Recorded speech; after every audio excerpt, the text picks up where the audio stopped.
네, 안녕하세요.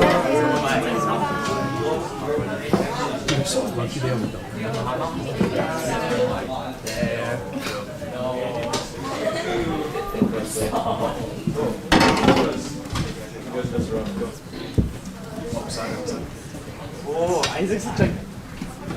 끝.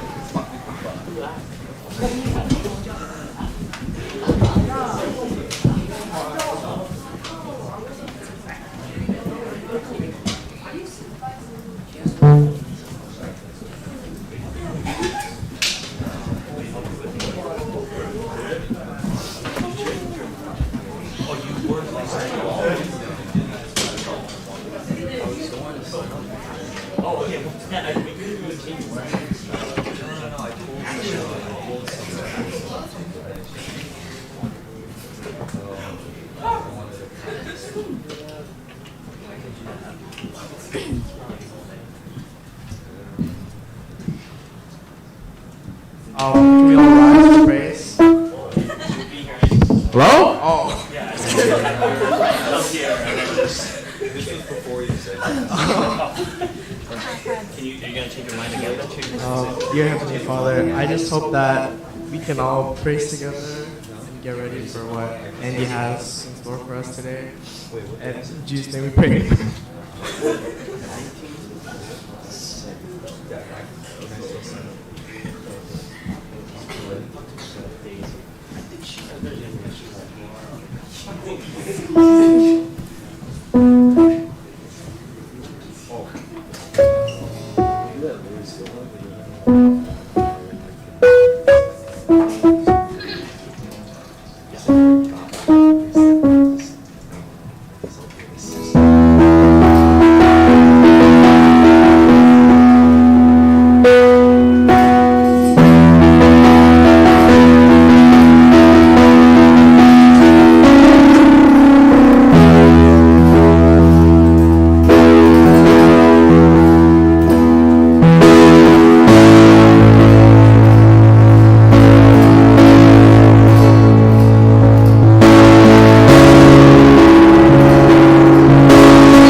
always by my side.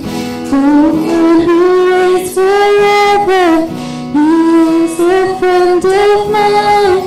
The God of angel armies is always by my side.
but we are kind of shifting gear. So for the month of June, we talked about, my favorite stories kind of found in the Old Testament. But moving forward for the next 4 weeks, we're going to talk about my favorite stories that involve Jesus. And there is a lot of stories, believe me. But I wanted to start it off with this story because I think this is a good one. And we're going to go right into the verse, which is Mark chapter 4, verse 35 to 41. So Mark chapter 4, verse 35 to 41. It's going to be up on the screen. If you have your phone, you want to follow along, and you're not going to be tempted on any other app, that's perfectly fine. But go ahead and follow along and read with me here as I read it to you. Here's what the Word of God said. That day, when evening came, he said to his disciples, "Let us go over to the other side." Leaving the crowd behind them, they took him along just as he was in the boat. There were also other boats with him. A furious squall came up, and the waves broke over the boat so that it was nearly swamped. Jesus was in the stern, sleeping on a cushion. The disciples woke him and said to him, "Teacher, don't you care if we drown?" He got up, rebuked the wind, and said to the waves, "Quiet, be still." Then the wind died down, and it was completely calm. He said to his disciples, "Why are you so afraid? Do you still have no faith?" They were terrified and asked each other, "Who is this? Even the wind and the waves obey him." Amen. Every person that has ever lived in you guys right now, ever in history, and even in the future, I'm going to say we all go through something called a storm theology. Okay? A storm theology is what you believe about God when storm comes into your life. And when I say storm, I'm not talking about like actual just windstorm and all that. I'm talking about when problems or troubles come in life. Okay? So I want you to make sure we're not just talking about like, we would have a lot of storms since we live in Washington, right? Right now it's beautiful. We've been having nice sunny weather. But we know throughout the year, we get about 3 good months of sunshine, and then the rest of it is just rain, right? We know that. So I'm not talking about the physical storm. I'm talking about the metaphysical storms of our lives when we go through troubles. And the storm theology, so it's when a crisis comes into your life. If something just doesn't go the way you have hoped for, or something that's out of your power, out of your control, and it goes wrong, how do you view God in those moments? Do you view God as uncaring? Do you view God as powerless? Right? So storm theology is this idea of what you and how you view God when things don't go the way that you have hoped for. Do you view him as good, or do you view him as evil, or whatever it may be? I think storm in our lives reveal what's really inside of our heart when it comes to the matter of God and about who you are. I don't know about you, but adversity in life really brings out the true side of who you are. I would say for most of you here, if I were to ask you, do you love Jesus? Whether you do or not, you're going to say yes. Because that's kind of the social pressure, right? You're going to say, "Oh, I love Jesus." But then if you were under if you're under a threat, let's say somebody's got a gun to your head, say, "Hey, if you say you believe Jesus, I'm going to pull this trigger." And they ask you, "Do you love Jesus?" Now that's a whole different thought process, right? Right? And I would say that storms in life, it really reveals what's in our heart. Because look, when things are good, you don't question anything or anyone. If anything, you just pat yourself on the back. I've never seen anyone who got a straight 4.0 GPA and are troubled about their grade. Right? They're most of the time they're "Well, I'm the man. I'm good. I did so well. I rocked those tests. I copied all that homework, whatever. Yeah, I did well." But you know who I've seen? People who get like 2.0 GPA, they are in a storm of life. Because now they're like, what's my future going to look like? What am I supposed to do for a living? Am I going to be able to go to college? Am I even going to be able to graduate high school? You know, you got all these questions. This is where the real you just comes out. And I would call that the storm theology. Today's story that is involved, that we just read, involves the disciples going through a storm, a physical storm for them, but for us, we take what they do about, and we try to internalize it. Hopefully you'll see the lesson that is ahead of us. Jesus' day, before the verse 35 even hit, Jesus' day actually started from Mark chapter 3. And let me tell you about his day before the evening came, as it says in verse 35. Okay? His day consisted of the Pharisees, the religious leader of the time, telling Jesus that you are Satan. Okay? That's how his day started. Okay? Basically saying, you can do these miraculous things because you get these powers from Satan. This is how his day started.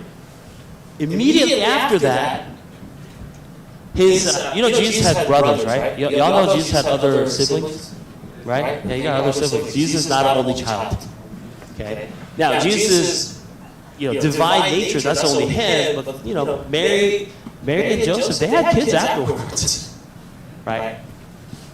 So his siblings came and accused Jesus of, stop saying these things. You're going to get killed. In fact, you're going to make our family look bad. Because Jesus is proclaiming that he's God.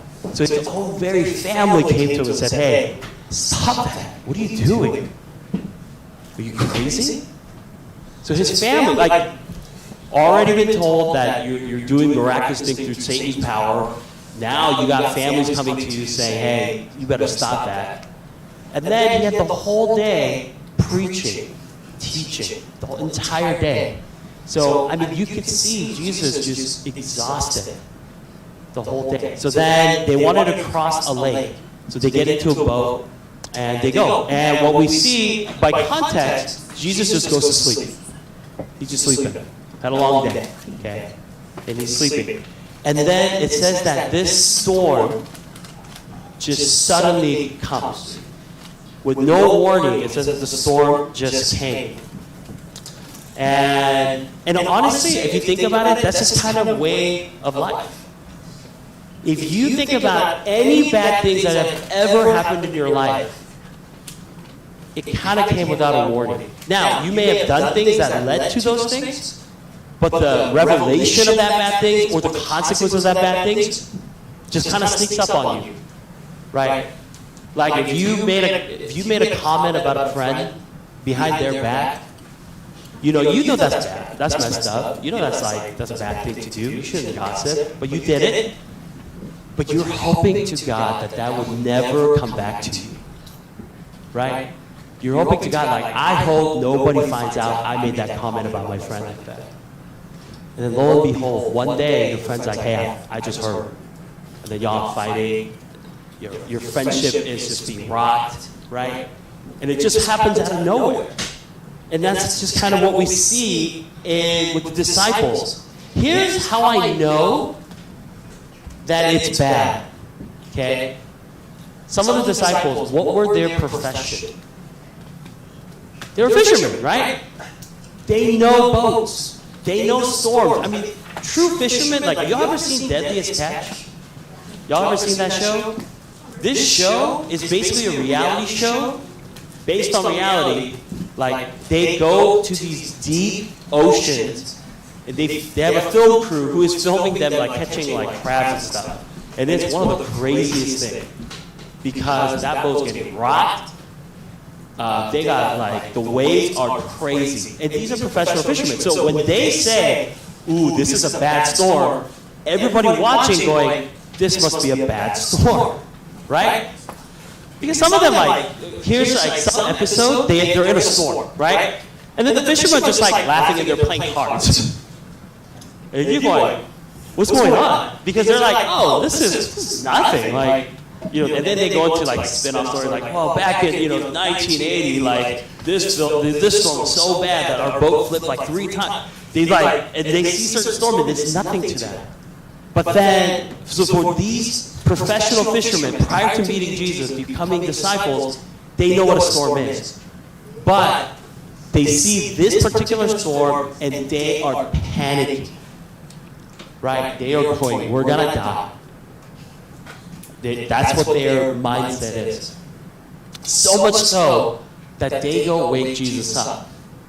But instead of telling Jesus, like, save us, what did they do? Okay? What did they do? They questioned Jesus. Right? They questioned Jesus as in, like, Jesus, don't you love us? That's what they asked. Okay? Let me try to, like, put that into context, okay?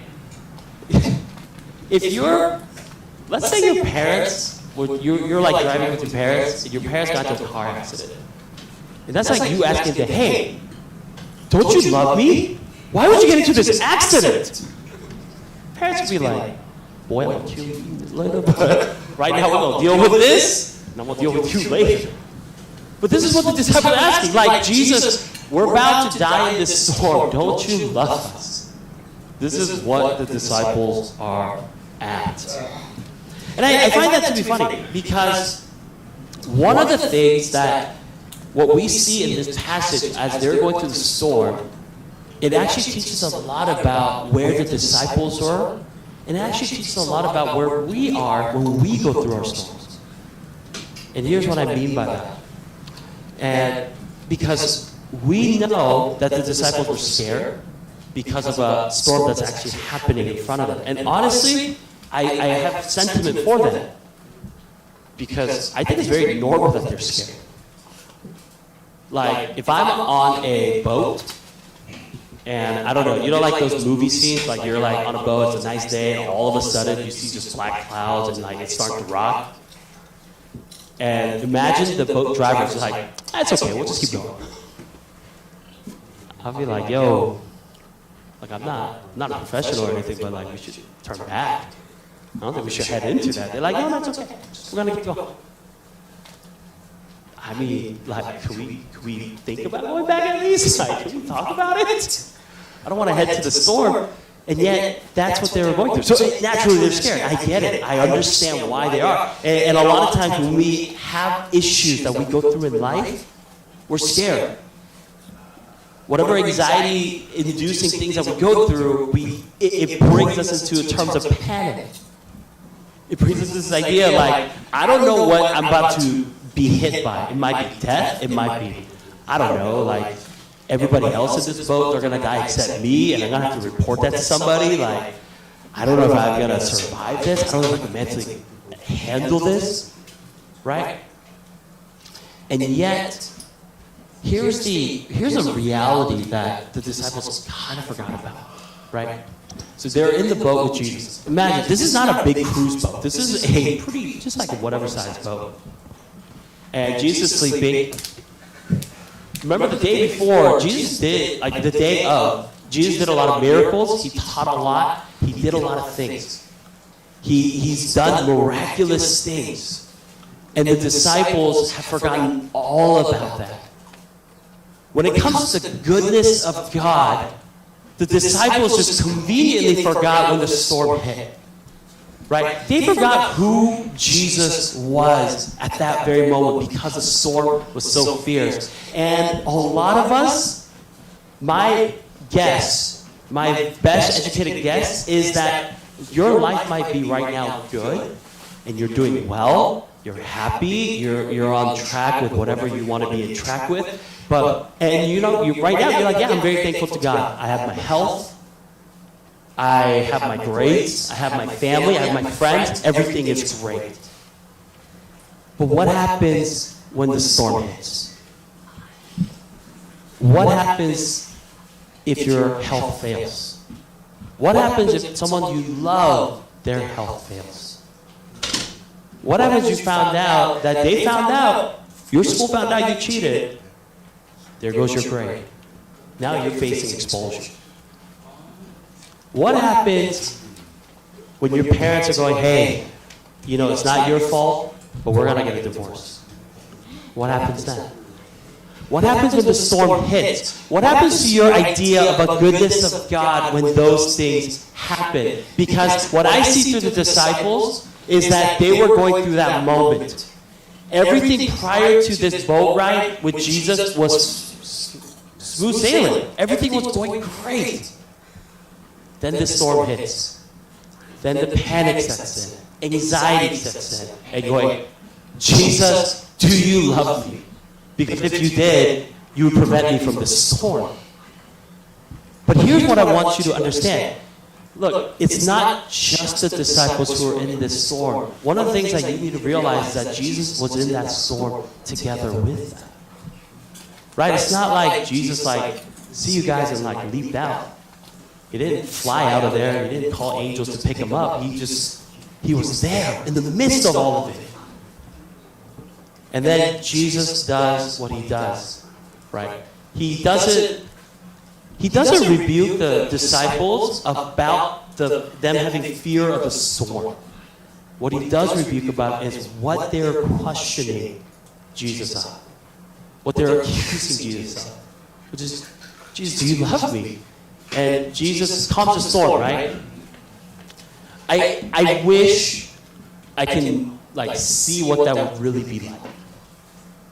I don't know what that's like in terms of an actual storm. All these hurricanes that have happened in the past, like Katrina.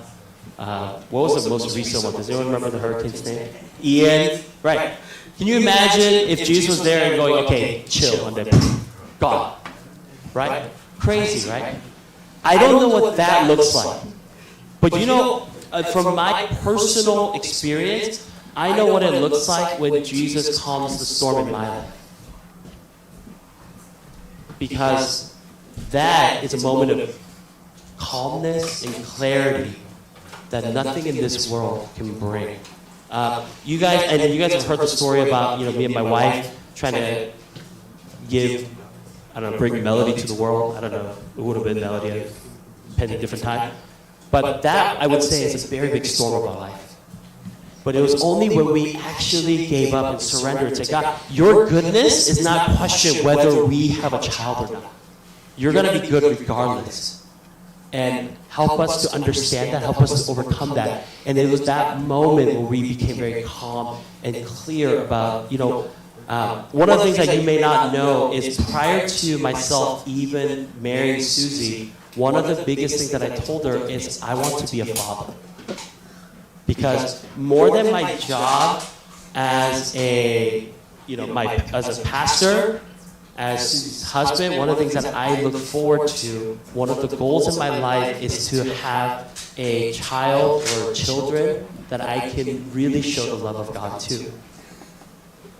And so I know that for Susie it was moments of guilt when we couldn't have a kid. So that was a very, very rocky and stormy parts of our lives. And I definitely understand when the disciples asked Jesus, we're about to die, but Jesus, do you love us enough to save us?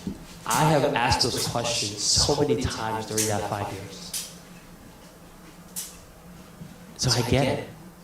And here's what I want you to understand. There are storms in life that are happening in your life that may have happened or that is coming, right? Because here's a reality. Whether right now you are headed into a storm, or you're in the middle of a storm, or you're coming out of a storm, you are somewhere there. Some of you may have relationship issues, and I'm not just talking about dating issues, but your friendship issues, maybe with your family, maybe with your sibling, especially with your siblings. You guys are headed into a storm, you guys are in the middle of a storm, or you're coming out of a storm. That is the reality of life. But what's also real and what's also true is that it's not the question when the storm will happen, because storm will happen. I wish I could tell you as your pastor, as an older brother in Christ, that hey, your life is going to be smooth sailing. I wish I could tell you that, but I'd just be lying to you.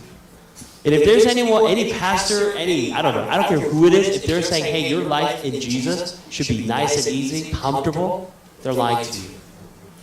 It is not meant to be comfortable. You know how I know that? The very model of who we should follow, do you know what happened to him? So if that's the case, what chances do we have as his follower to be like, well, if he went that way, well, I should be comfortable. It's not like that. There are storms in life. It's not a matter of when it'll happen, but when the storm happens, how will you handle it, and what are you going to do with it? That's the real question that you and I need to start asking and understanding and processing. Because you see, the disciples, they didn't quite understand who Jesus was until, I think, this moment, right? Because at the end of the verse, this is what they say. They ask the question amongst each other, who is this? Even the wind and the waves obey him. Here's the thing. These disciples have professed that Jesus is God, right? People, they would ask questions and Jesus would answer. So they're, wow, he's a great, person. But I don't think they understood that he was really God until this very moment. Because look, we have like animes and movies now that we see all these like natures being disrupted, but that's not reality. But if there is someone who could actually control nature, do you know by definition what a miracle is? Miracle is something that's outside, beyond the natural order of things. Right? Walking on water, miracle. Right? Being able to split bread and fish to the thousands, that would be a miracle because that doesn't happen in everyday life. And when Jesus calmed the wind just by rebuking it, they witnessed a power that only belongs to God. So now the disciples are starting to connect the dot. They're going, okay, when Jesus said that I am he, I thought he was just saying I'm the man. I did not understand that Jesus was saying I am God. But they saw this miracle before their eyes. And they're going, okay, he is God. I'm starting to see that. And when you go through your storms in life, how you respond, how you go through your storm, I think it's key. It's key because, like I said, storms bring out what's really inside of you.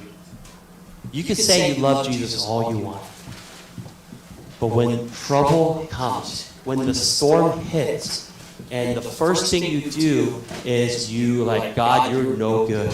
You don't love me. You don't care about me. If those are the first words that start to happen in your life, that's really what's going on inside of you. Look, I'm not telling you that if you see a storm, you should head right into it. Don't cause storms. Because without you causing it, I guarantee you they're coming. If there is one thing I can tell you that is sure in life, you're going to have troubles. And that's not even coming from me. I mean, that's scripture. Right? In the scripture it says that there will be trouble, but what's comforting is what we forget is what Jesus says is there will be troubles, but don't be dismayed, for I am with you. Jesus was in the middle of this storm together. And he knew what was going to happen. And the disciples, I wonder what would have happened if the disciples said, you know what, Jesus is here. He's sleeping. Let's sleep too. Let's just go take a nap with them, see what happens. But of course, we can't do that. We're so much, there's so much fear in us that we can't do that. But how you respond to your storms in life, it really shows what you are all about with your faith. Instead of saying, God, I don't need you during your storm, when you embrace him more. Instead of saying, God, I'm going to let go of your hand, you just hold on to his hand a little bit tighter during your storm. This is what we're supposed to do. This is why it's one of my favorite stories, because to a certain extent, I feel like I live what the disciples went through. During my turbulent years, during the years that I felt not distant from God, but I was genuinely, I felt justified in being angry with God. What I didn't understand is that God used these storms to show something about me. Because I would say that, honestly, I think I would have had a very different mindset and faith had God allowed me to have a child right when we wanted it. I think the way I would have seen life would have been very different, because I would have thought God would be more like a genie, right? Because I could say, hey God, I need this. I want a Ferrari. I better see it parked next to my house today. And if that doesn't happen, it's like, oh, why, Lord? But because God allowed me to enter into that storm with Him by my side, I was able to see how God operates, to see the depth of His love and His holiness and His perfection through that storm. So, all those of you who are going to go, you are headed into the storm, whether you're in it right now or you're coming out of it, I want you to just consider that. I want you to put that thought into your mind, that God knows and that Jesus is with you in those storms. I want you to understand that there is no storm greater than the mercy of God. If there's anything that you get out of this sermon today, I want you to remember that. I want you to engrave that in your mind, that there is no storm greater than God's mercy. Continue to hold on to God's mercy, no matter how big, how ferocious, how scary, how devastating the storm may look like. Hold on to God's mercy. Will you join me in prayer? Lord, you are faithful. And you even warned us that there will be storms in life. And how easy it is for us to forget the goodness of God when we go through our storm, when we go through a rocky relationship, when we have a fight with our loved ones, when our health is known to be broken down, when all the things that we have planned for, hoped for, goes down the drain. And in the moments we really need to hold on to you, we reject you. We blame you. We say that you're no good to us no more. And Father, as for myself and as a representative, I want you